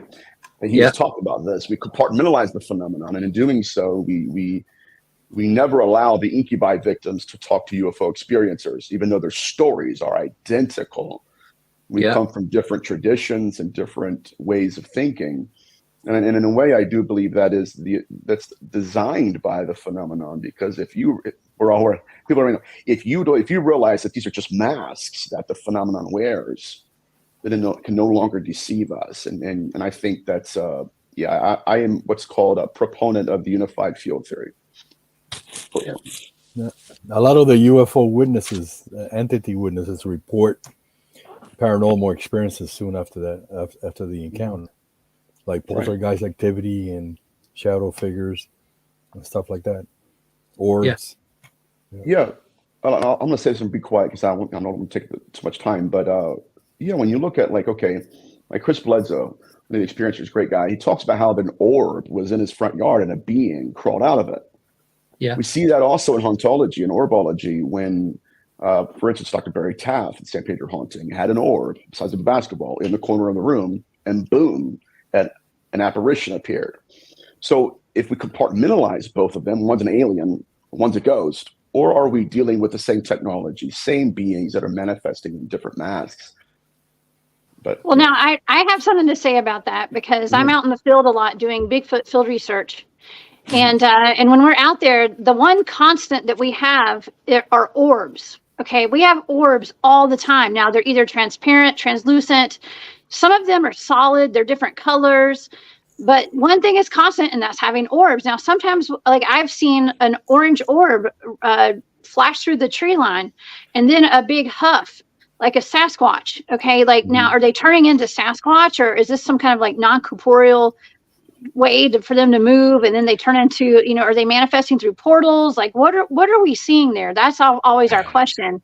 But I also have a friend who has video that he got from one of his very best friends who passed away. She did work with MUFON and stuff, but she had this video that he's not released to the public yet. He says he's never going to, but I'm trying to convince him to come on my show to release this. But it's a close, like a CCTV camera in somebody's backyard, and you can see very clearly these orbs shoot past the camera in this backyard, and they land on the ground, and they're metallic looking, and when they hit the ground, they turn into ETs, and they run around, and then they turn back into the orbs, and then they shoot past the camera again. Okay, now I mean that is a huge. That's like a missing puzzle piece to a lot of this. Yeah, seeing that video. Now, someone asked earlier if we have nightmares over the things we've seen. Well, I've not had nightmares, but I think about that video every day. Just about. I think about it. Because it changes your reality when you see something that's like that. Yeah. Absolutely. Yeah, a lot of these entities are able to shapeshift into different objects or things. A lot of these orbs or spheres, I know a lot of cases in my database in which they either transform into an ET, like she mentioned, or some kind of ape-like creature, Sasquatch or other type creature. Yeah. Because a lot of people say that when they see orbs, they see faces, like features inside the orb. So, I'm almost like fascinated with like the orbs. Is it coming or is it going? Is it are we seeing the beginning of something or is it the end of something? It's kind of like the whole red shift, blue shift. I'm absolutely kind of stuck on this. And like you're saying, is everything connected? I think it is. It's like if you go straight along, if you go straight along the same path long enough, you're going to just end up right at the same place. And it kind of goes with the whole concepts of time or creation and everything. I won't get too far into that, but I think that it is all connected, and I think it's we're just kind of tip of the iceberg when it really comes down to it of what an orb is or what's it doing, what's that guy doing over there, so I'm fully of the belief that it is connected. Real quick, here's something that'll blow your mind. This blew my mind because I was not prepared for this. One of my friends is Dr. Michael Lynch, and he was one of the first ghost hunters back in the day. And he was on a case, and he'd already been in an investigation, got his data, documented it all. He's outside, like I don't know what he was doing, smoking a cigarette or something, and he sees this orb, like flying in an alleyway, bebopping around.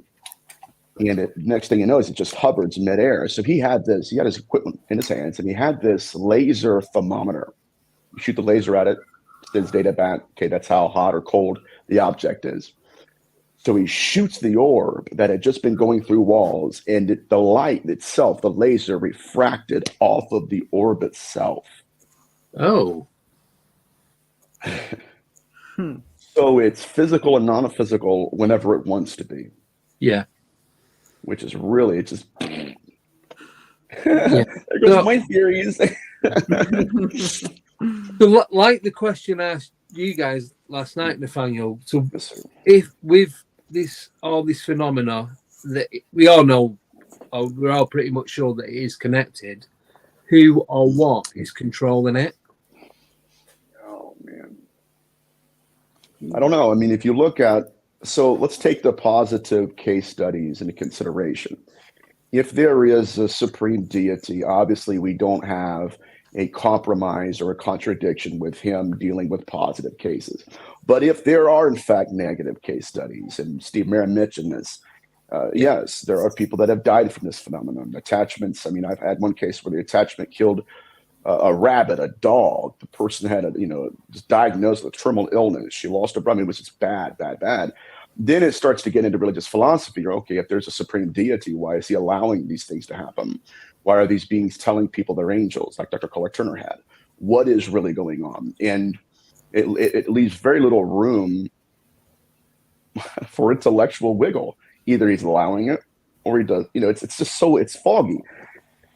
But it's like Steve Mera said, whoever these beings are, they can simulate near-death experiences. They know when people are going to die. They know how people have died. They could be Dear Aunt Edna. They could be cartoons. They could be aliens. They could be angels. Whatever they are, they know about a lot of stuff. So I don't know. Yeah. Yeah. I heard somebody say that if there's a universal mind, does it have to be sane? Maybe it's not. You know what I mean? Yeah. Who knows? But it's like Nathaniel just said, they know everything that's going on, past, present, and future. So, but they're taking that in mind. They pretty much know everything of all time, regardless of what's going to be going on next. Yep. They told Betty Luca when her children were going to die. And she forgot about it. Like literally during her abduction, they told her that she forgot about it. And she started having PTSD symptoms. Finally, she called Ray Fowler, and Ray's like, okay, what's going on?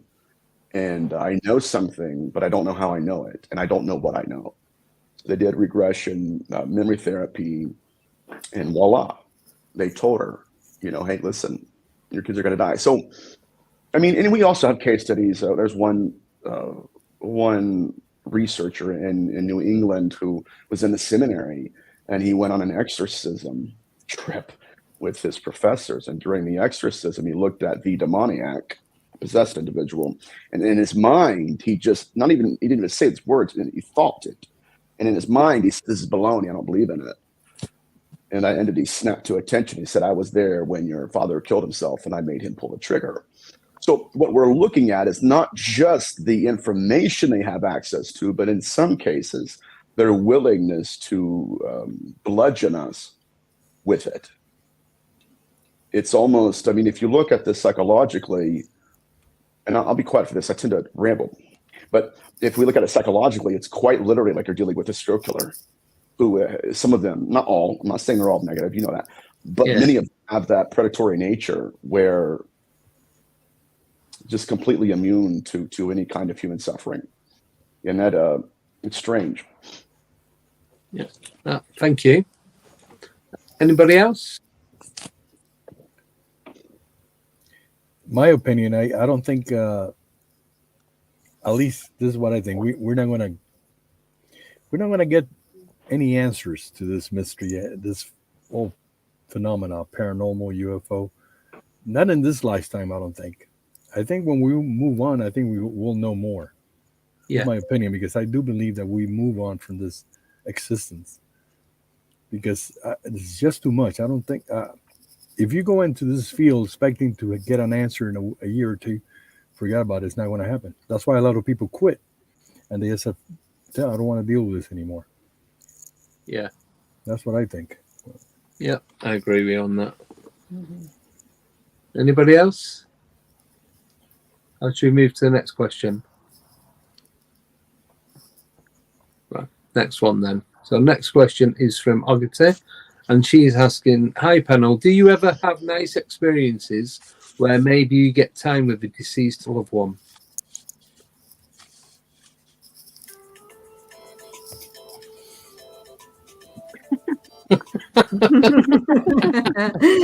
He's the guilty one. All right. Yeah, I can go ahead and answer that. I can answer that. Yeah. I actually my brother passed away back in 2006, and I woke up one night, and the house that I was staying in at the time, it was another haunted house. Okay, it was another haunted house in an old train yard somewhere in Atlanta, and I woke up one night and I saw these like green orbs like floating around me in the bed, and they were there. It was literally the week that he died. Well, actually, let me back up, because a couple of nights before that, before this incident, I woke up and there were two. There's a couple sitting by the bed. A man was standing and a woman was kneeling by the bed. And the woman, they both had on Victoria era clothing, and they were talking to me, but their mouths weren't moving. And I could hear what they were saying. They kept thanking me for something, and I couldn't figure out what they were thanking me for. Right. And it was very traumatic, because I just lost my little brother in a car accident. And so I wasn't really trying to figure out what was going on here, because, but a couple of days later, I woke up to all these orbs like floating around me, and they started making like turning into my brother, from the feet, from his boots to his jeans to his shirt to his arms and his head, and he was glowing green, and I could see him, and he smiled at me, and he sat down on the bed, and I could feel the bed move, and he leaned over and he kissed me on my forehead. Okay, so absolutely. And when I closed my eyes, when I opened them, he was gone. But that was a very special. That was a very special moment, because I was able to tell my brother goodbye. It was like he came to tell me goodbye. So, but other than that, I have not had any other experiences I can think of with like my loved ones that passed, other than through like a ghost box session with, a long time ago or something. But that was pretty special. So they do come back, and we'll communicate at times. Usually with me, it was right the week that my brother died, though, and I haven't had visits since, and that's been a long time. Right. Thank you. Anybody else? Well, I have quite a lot of dreams. Oh, sorry. No, go ahead. I have quite a lot of dreams where both my granddads, not in the same dream, but they both visit me in my dreams, and it doesn't feel like a dream when this happens. It feels like I wake up and it feels like it really happened. That's how it feels, because you can smell them, you can touch them, like they're just there, and it's so real, the dreams. So I think that they can possibly come back to us, and as well as sometimes I can smell their aftershave sometimes. Like there's no reason that should happen, and I'm like, my granddad's here. I just get that feeling, and I can smell him, and it's weird, but I get a comfort from it. So that's what yeah. Thank you. Anybody else? I wanted to mention I had an experience, but not with a human, with my dog, that she passed away last year. That was very close to her. She had cancer. And recently I had one of these very realistic dreams that she was in the room with me, and I hugged her, and she went up to me, and I could hear her when she walked, you could hear her pitter patter or nails. And she went up to my bed, and I hugged her, and I sat down with her for a while, and it felt so real. Like he said, I told my wife in the morning. She's a skeptic. She didn't believe anything. But anyway, I go, did you hear? Did you see anything? My other little dog I remember he was there. He was like staring the whole time at where my dog with me, Luna. That's what her name. And it was very real. I had other experiences with my dad, but this is very recent. Yeah. No, thank you. I have with a mild dog. I was talking about this the other night, so I'll keep it as short as. I'd gone out drinking with a few of my mates. I was out near where my mum lived, so it was easy to go back and stay at my mum's house, and it was try and get home same night. So I'd gone back to my mum's, gone to bed in my old room. I'm laying in bed, and I could hear the dog. He'd walk up and down the side of the bed, then he'd jump on the bed, walk around in a circle 3 times, and drop down. And I'm laying in bed, and he does that, and I sober up in like less than a second. And I was like, I just pulled the cover. I'm like 28, 30 or something. So, and I pulled the covers right up so I can't see. And I wanted to look, but I was too scared of looking in case it wasn't him. But he did the same routine. It was a walking up and down and panting, then jumping on the bed, 3 little circles, and drop down. Yeah, that's the only time that's ever happened. Yeah, I don't think they visit us more often because they know that we're afraid. We get scared because we're afraid of the unknown or something that we are, and maybe that's maybe to protect us. They don't do that more often. That happened to my brother as well. When our dog passed, he actually heard him run up the stairs and actually felt him jump between his legs, which is what he used to do. And he could feel him laying there. He couldn't see him, but he could feel him. Yeah. And he just said that was just after he passed. And it didn't happen long after. It didn't continue to happen. It was just like a one-off thing. Wow. And he sort of think it was his way of saying goodbye. Yeah. Well, mine happened. It was about 7-8 years after he died. But the dog was buried in the bottom of the garden. And at the same time, I felt the weight. I felt the pressure drop at the bottom of the bed where my feet were. And it was one of them, because I was in the room on my own. It was like, and I'd been drinking. I thought, there's no way I'm looking. It could be anything. So, yeah, I avoided it. But not looking back, I wish I had, just to, like, for my own, well, the own comfort, I suppose, more than anything else. But I didn't, and that was it. But I know it was him. So, yeah. Amanda, anything? My son had a cat that used to come back and visit us quite a bit, which was quite neat. But I just gave myself a shock because I forgot that we have a cat here. My roommate's cat just came bounding down the stairs, and I was like, "What is that coming down the stairs?" And then this animal jumped out, and I kind of got a little shock there while you guys were talking about your beloved pets. So I was like, "Oh no, who's coming? Who's coming to see me?" So I just gave myself a little scare. Yeah, I definitely I feel some presidents. I do like when my my biological father he died about a year ago, and I was going upstairs from my mom's basement, and I just kind of wasn't paying attention, and it was dark and such, and then I just kind of ran right into someone, and it was him, and it was just like we kind of scared each other. Like, it was just very odd, and I never actually met him, so it was just really, really odd. And it was just like that brief moment of like, oh, like I knew how tall he was. I knew everything just in that moment. But what was the wildest thing is how much he looked like my son. He looked like an older my son. It was just absolutely, but until that moment, I didn't feel that connection. As soon as I bumped into him and had that, I felt like I did meet him. So I do know who, I do know him, do know my dad. So it was just very, yeah, it was nice, but it was just, it was funny because we were both shocked. He was even like, oh, like, you're not supposed to see me. Yeah. Mm-hmm. Cool. Thank you. Should we move on to the next question? Yeah. So this is from Kelly, and she's asking nothing because it's gone off screen. Oh, do you think it's back again? Do you think ancient stone circles and burial mounds emit an energy used as portals?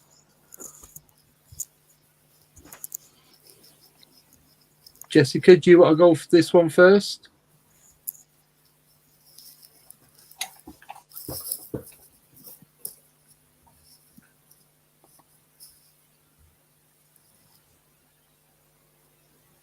Anybody? Well, I think so. I think there's portals and Oh, sorry. Yeah. Oh, that's right. Oh, I'm sorry. I was talking and my microphone was muted. So right. sorry. Because we can't see your mouth. I didn't know if you was talking. Yes, I was talking.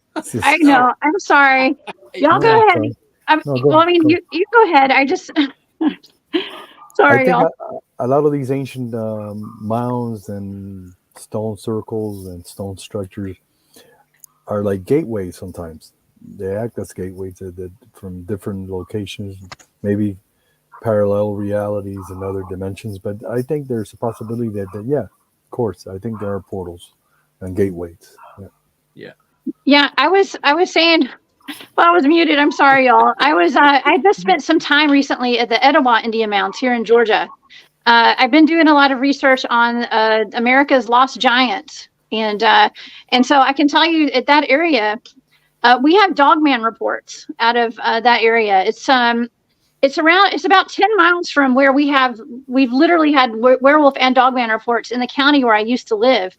And I know that because I have friends that work for the sheriff's department there, and they get 911 calls. They've been getting them for about 20 years in that area of dogmen. Oh. And so, but they're often spotted near these burial mounds. Okay, the Indian burial mounds. And we have them all over the South.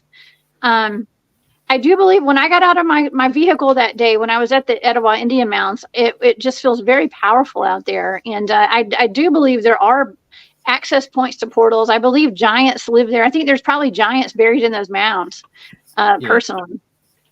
Yeah, there's a very intense energy about these Indian mounds, and I do believe they're also on ley lines. You know, we're connecting a lot of the mounds to ley lines. They connect through ley lines too. Yep. So there's also that.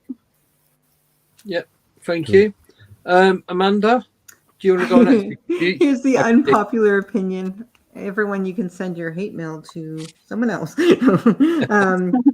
I just thought because you're part native, aren't you? So yeah. I am Cree. Now I think that they're too obvious, and I think that they're just distractions. Yeah. So there. Fair enough. Anybody else? Nathaniel? Well, Albert? There are a lot of stories about giant bones and found in some of those mounds in different locations all over the United States, and somehow most of these bones seem to disappear after they're found. Yeah, they're sent to the Smithsonian, and maybe they're buried there somewhere. But I have heard about the giants buried all over the U.S. Ancient giants, and I heard of the Indians had legends about confronting these giants. Several Indian tribes. I don't know about the Cree. But I do know that the Cherokees did down in the U.S. down south, and some other tribes also. Yeah, I just had a gentleman on my show about 2 weeks ago, who his name's Dr. Wu. Okay, and but he was on my show, and we talked about the giant. He worked at the Smithsonian. He's an anthropologist, and he was saying that he handled some of the giant skeletons there, and something that he found on the skeletons and their skulls was very anomalous. They had holes in their skulls. Now he couldn't tell me if they were bullet holes or drilled holes, but they were either drilled or small caliber bullet wounds in the backs of the skulls. Yes, which adds an interesting element to potentially where the giants went, right? Oh yeah.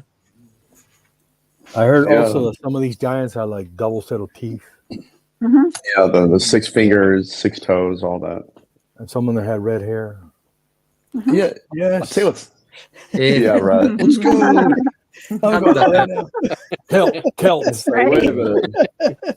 You know what's so fascinating about that giant legend is in Mesopotamian literature, actually Ugaritic literature, they were called Rephaim, and so they were describing the consciousness that inhabited them.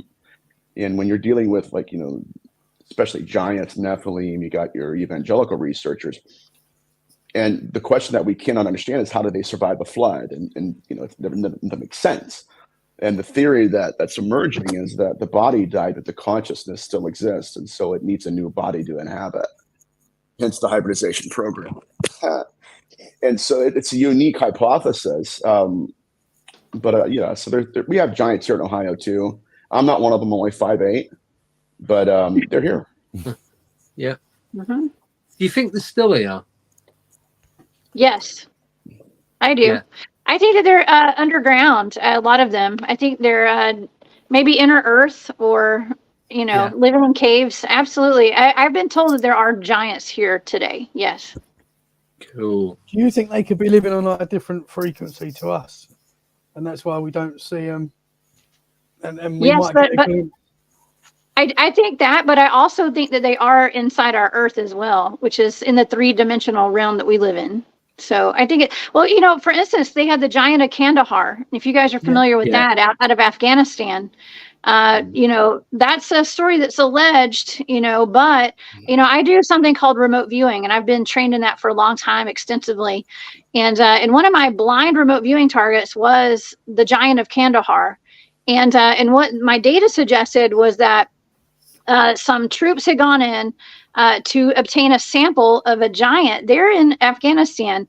They knew exactly what they were going for, and they had a helicopter on standby. I know one of the troops, one group they all got slaughtered basically. Yeah. And they sent another team in to go for like reconnaissance to go get these guys and to get their giant. But it was for cloning purposes, according to my data. Oh. Cloning, which is a whole other rabbit hole, right? Yeah. And this giant supposedly had, like I mentioned, the red hair. Mm-hmm. Yeah. Yes. An image here that I have. I don't know if you did. But didn't they find like hundreds of bones of humans and obviously deer and cattle, like goats and sheep and everything as well? Yeah. But the majority of the bones were human. Yeah, well, they say that they're cannibals, but that would suggest that they have human DNA, obviously, right? So if they're cannibals, they're just eating smaller humans. Yeah. Yeah. But I heard there was some sort of agreement that they were sending so many people up to this cave entrance to feed the giants. Is that correct? I mean, I wouldn't put it past anyone to have that be true. Yeah, probably. I mean, yeah. Well, yeah. Why not? They do everything else, so. Yeah, we're not the top of the food chain. Humans are not the top of the food chain. Okay, I'm just gonna let you guys know. Yeah. I don't think so. We like to think we are. Yeah, definitely not. Like Uber Eats for giants. Yes. Like we're appetizers. Like, here you go. There we go. Look what the heck. Right. Yeah. I didn't order a 5'8" Nathaniel. There we go. I mean, what the heck? I want more of a heavy Albert. Yes. Yeah, that's cool. Right. We've got 2 more questions. We've got about just under 10 minutes left. Is that okay, guys? Mm-hmm. So the next question is from Jojo. I'm going to send this one to Jessica because I know she's remote viewed this. What's your thoughts on the Jersey Devil, if any? Thank you. Yes, I have. That was another one of my blind remote viewing targets, and I was picking up what I thought I was looking at a goat man. Okay. Oh. So I thought I was looking at a goat man. Okay, but the thing could like jump in the air. It had the legs like a goat, but the body, I didn't see wings on it. Now, here's the thing. I was picking up on multiple different types of Jersey Devils. Okay. So many different, it's not just one. There's like a whole bunch, just like there's not just one Sasquatch. There's a lot of different types of Sasquatch. The skunk apes, the Yeti, the Yeren, the patty type, the gugway type. There's all different types. But just that's the same with the Jersey Devil. I don't think they're all the same, but there's a whole bunch of them, and they're all in like the Pine Barrens or somewhere. I think like a lot of around that area up in New Jersey. Yeah. But yeah, what I thought I was looking at the end of that target, I thought it was a goat man. Okay, and so that's the type of Jersey Devil that I encountered when I remote viewed it. Yeah. So was you expecting to see the Jersey Devil and there only be one? I did. Well, see, when I remote view, I don't know. I just get a set of numbers, so I didn't know. Yeah, so I just get a set of coordinate numbers, so I didn't know what I was looking at until I went into the target. But no, okay. So if I've learned anything through all this cryptid research that I've been doing for all these years, right? Because I've been a field researcher for about 12 years, and if I've learned anything, it's like anything that I thought I knew is wrong, okay, or like out the door. The more that I learn, the less that I know, and also I've noticed that there's not just one answer to anything. There's not just one cryptid. Okay. There's not like the Jersey Devil is not going to be like this one Jersey Devil. It's going to be all like the Chupacabra. You know what I mean? There's like the 1994 version of the Chupacabra that escaped a lab in Puerto Rico that looks like a kangaroo gray alien with spikes down its back. But there's also the dog type of Chupacabra as well. They're both goat suckers, right? So there's just different versions of what we give one name to. Okay, so I know that's a long-winded answer there, and I talk in circles. No, it's all good. But, it's all good. Yeah. Anyone else on thoughts of the Jersey Devil or devils? A bunch of them. Right. Yeah. There's a whole history of encounters with the Jersey Devil, starting back in the 1700s, I believe. And back in 1909, there was a whole flap of incidents, and they described it as it looked like a horse with wings, flew, something similar to that. Yeah, what I've heard. Yeah. Thank you. Right, so should we move on to the last question then? Right, and this is from Ogety, and she's saying, so another question, do you think that there are many planes to the spiritual world where say dogmen and others reside, and then people we know past reside, etc.?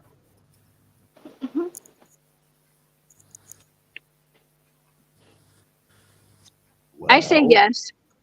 Yes, I agree. I think that there are, of course, there's like different dimensions and different levels of density. And so it just depends on like where you're vibrating, right? Like because it's all about energy, frequency, and vibration. It's wherever we're resonating, we're going to see those things. That's why some of us can see these paranormal anomalies and other people can't. I've been in the room with my son, and I came home from the field when I was doing some research out with my team.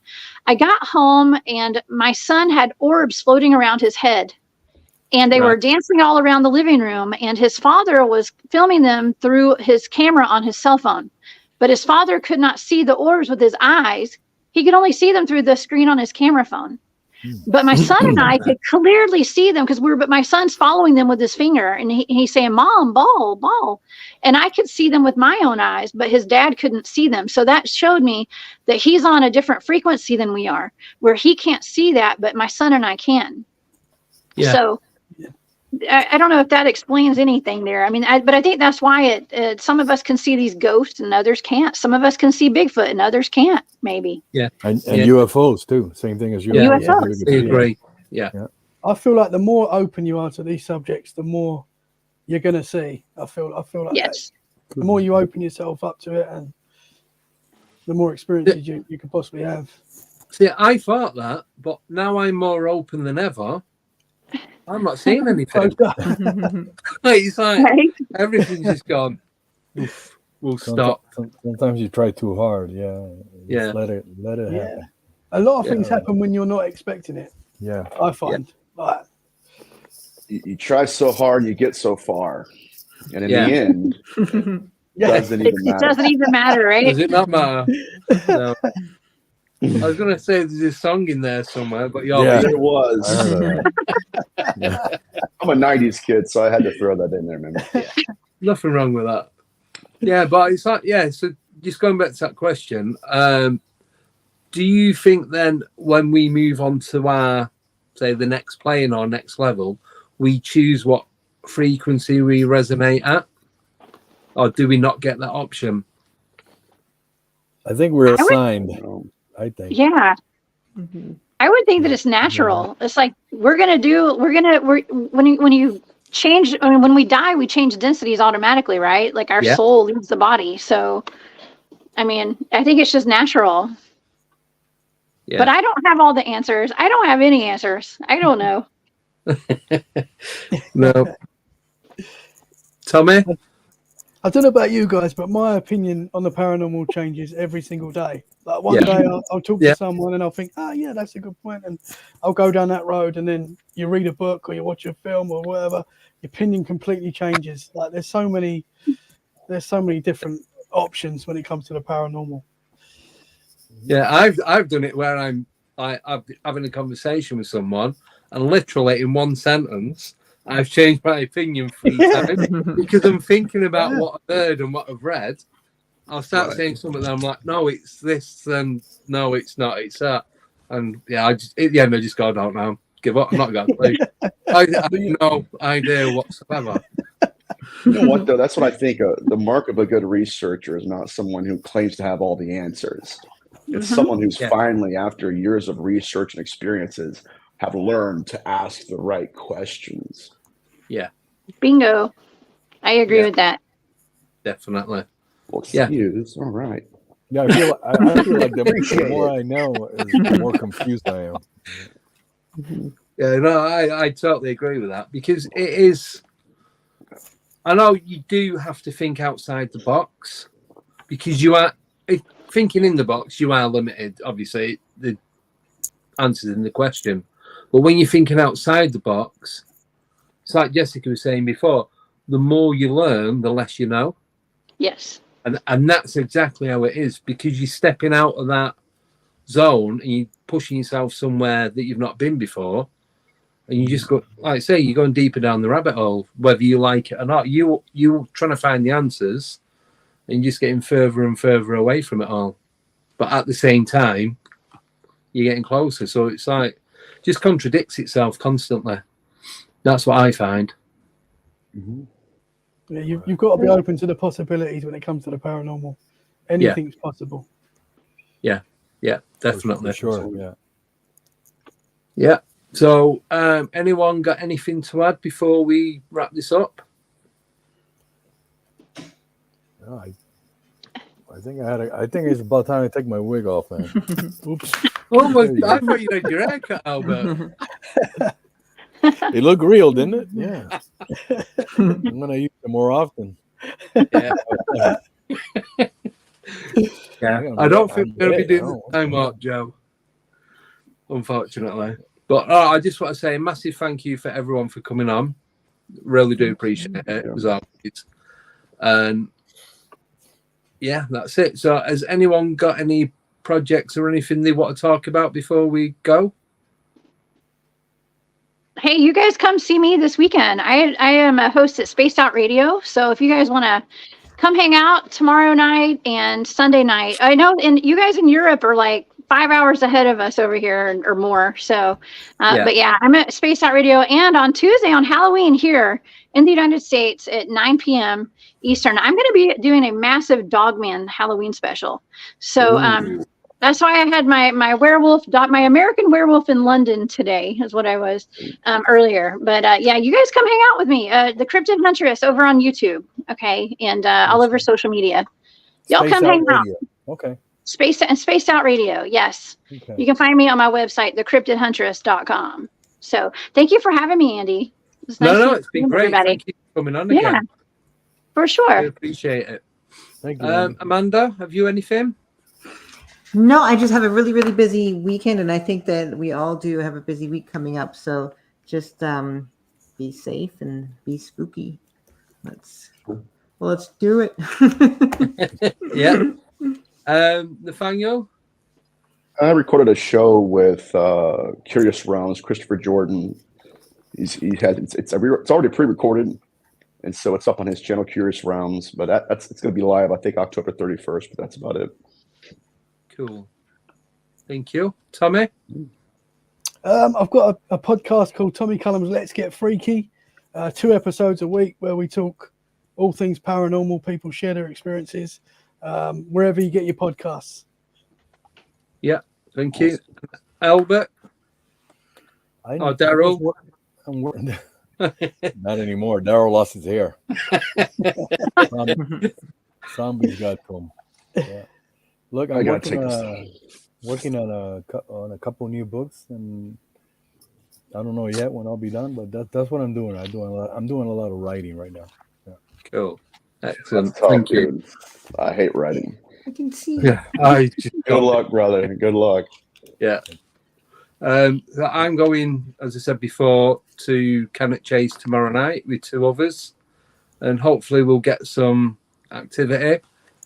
Taking pendulum, dowsing rods, dictaphone, and just setting the iPad up and just setting it on record, and hopefully we'll pick something up. So, got a few on K2 meters are going to be just placed in a couple of different parts of the area, and that's it.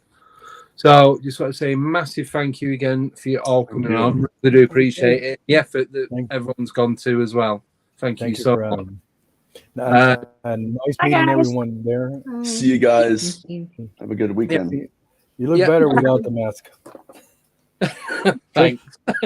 Trixie. Oh, yeah. Oh, I thought you were talking to Andy, my man. I was like, I don't hurt myself as much. Actually, that's not true. Too good to be true, wasn't it? Wishful thinking. Right, I'm back on Wednesday. I can't remember who it is, but I'm back on Wednesday at 8 o'clock. And again on Friday. So it's back to the normal 2 days a week as of next week. So, yeah, thank you, everyone. And have a great weekend. And we'll keep you updated on Cannock. Everyone, thank you for your input. And speak to you guys soon. Take care, everyone, and good night. Take care. Good night. Bye-bye. Bye.